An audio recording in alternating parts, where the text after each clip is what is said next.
John hit me up today. Many of you did, actually. John said, is USC and Lincoln Riley collapsing before our eyes? Losing record, year 3, a bunch of really good players leaving in the portal. My answer, John, is yes. USC appears to be collapsing before our eyes. I don't like to speak in hyperbole. I don't like to jump to conclusions. Candidly, I think it's why I've taken this long to speak this directly. So if you haven't been paying attention since they went 6-6 in the regular season, at least, if you haven't been paying attention, it's been a bad month for USC. They lost one of their top 2 quarterbacks. They lost one of their top 2 running backs. They lost 3 of their top 5 receivers, including 2 of them today. They lost a starting offensive tackle. They've lost 19 total players. Every 5-star Lincoln Riley has landed in the first 2 cycles is gone. They're in major trouble. They don't have good enough players. They just went 6-6 this year. They were in a lot of those games in the fourth quarter.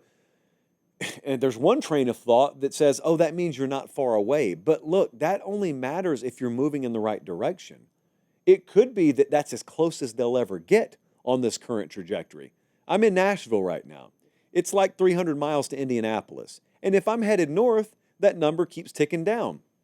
But if I'm speeding south, I'm 300 miles from Indy, and I'll be 320 miles from Indy in about 5 minutes, and it'll get worse and worse and worse. So, you know, for all the glass half full crowd, which I try to be a part of, that says Lincoln Riley was close this year, man. Give one more year. They'll get over the hump in those close games. You know, I said that about Nebraska forever in one-possession games, and it just never improved.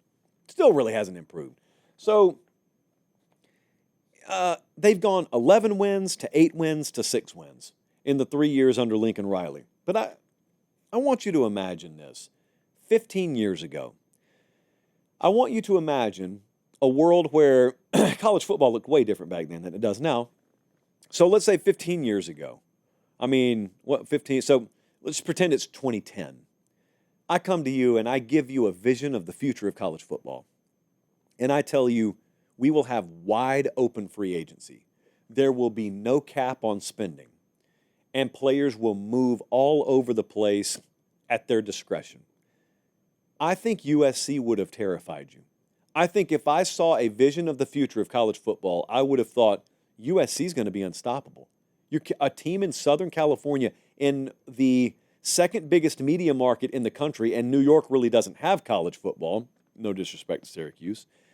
USC is going to dominate. They're going to go scorched earth. And here we are all those years later, and that's the format, and USC sucks. And they're bleeding players. They can't hold on to players. They can't recruit at an elite level. They can't keep their guys home.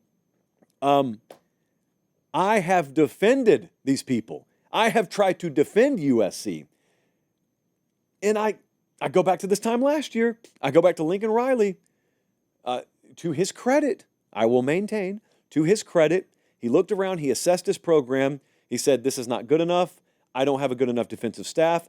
My program philosophy needs overhauling. The identity of this thing, top to bottom, needs overhauling. And he said it publicly. And I said at the time, that's good. That's refreshing. This won't be an overnight thing. But if he's serious about that, then this is the first step in the right direction. We got to have patience. Okay, so here I am a year later. How much more patience should I have? What are the telltale signs that it's starting to take root? Versus what are the telltale signs that it was lip service, but it's not going to work? That is tough to discern. I know it's very popular in this business to just shout in a megaphone and have definitive takes. I don't know that there's a definitive stance to be taken here. I don't think it's guaranteed Lincoln Riley's going to flame out. It's certainly not a guarantee right now that he's going to pull it out of the ditch and they'll be fine. But if you're leaning one way or the other, man, I got to lean the way that USC feels a little cooked right now. And I struggle mightily to look 12 months, 24 months, 36 months into the future, and I see a powerhouse, and all of this is a distant memory. What players are you doing it with is the first question. And secondly, Oregon versus USC. I want you to think about the way those two programs feel to you. Oregon is like a rabid program. Oregon is a program that figuratively just feels like it foams at the mouth and it's constantly about to yank its chain out of the ground and go devour whatever's in front of it. That is how Dan Lanning's built Oregon. And they have taken it to a different level there. USC doesn't feel like that. USC, and I don't want to be disrespectful here, I've got immense respect for the history of that program. They do not feel like that. Let me put it that way. And so you're in the Big Ten now.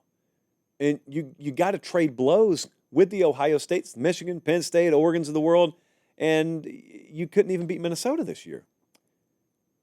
And is it going to get better? I don't know. But this is probably as healthy a cup of doubt as I've had around USC in quite a while.